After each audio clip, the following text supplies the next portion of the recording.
Once I was diagnosed, my relationship for food changed. I thought I was doing all the right things, and maybe I was. However, I learned quickly that there was so much more I could be doing. So first, let's start with your introduction.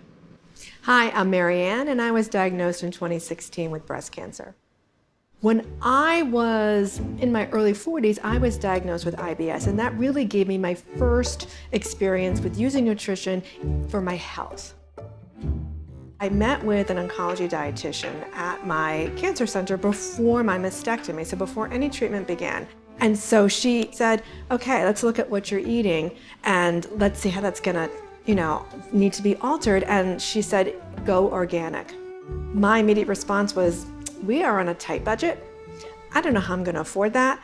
And she didn't blink. And she said, oh, well, what you do is look at what you do eat the most of. That's what goes organic in your life.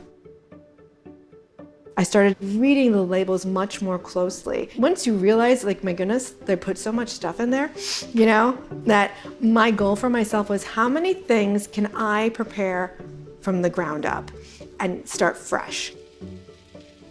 And so I was able to do that enough that I felt more comforted because my anxiety was through the roof after my diagnosis. I was not prepared for the changes that came my way so rapidly. The shape of my body changed, how it felt when I moved changed, and then I gained weight. And part of that is I was on an anastrozole, I was on an anti-anxiety medicine, Lexapro, and I was going through menopause. So that was like my perfect storm for having my body change right under me, right? And weight gain and all of that physical capacity change. And I didn't like any of that, because I asked for none of this. And I just wanted to be me again. That is like the desperate plea I had inside is, could I just be me again? One of the things I quickly discovered is when I'm in the kitchen and cooking, that for me is a mindful experience. It takes me out of my head where dark thoughts lurk. And it takes me away from focusing on those anxiety feelings and into the moment. And the sound of chop, chop, chop, chop, chop, that for me is mindful. That rhythmic beat, very mindful for me.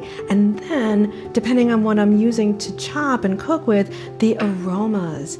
Oh my gosh. If I'm chopping a lemon, I can just feel a little bit more alert because I'm smelling the lemon. And all of that to me just is a little respite. There's a couple of ways to look at nutrition after breast cancer, especially if you're just newly diagnosed. One thing is to tell yourself you do what you can when you can, and that it's okay not to go from 0 to 100 in a split second. Allow yourself the space and grace to learn it at your pace so that it can become a part of your life. And what I like to say, it's livable for you and you're okay with it. And sometimes you're better than okay with it. I feel better, right? And I'm glad I made this choice.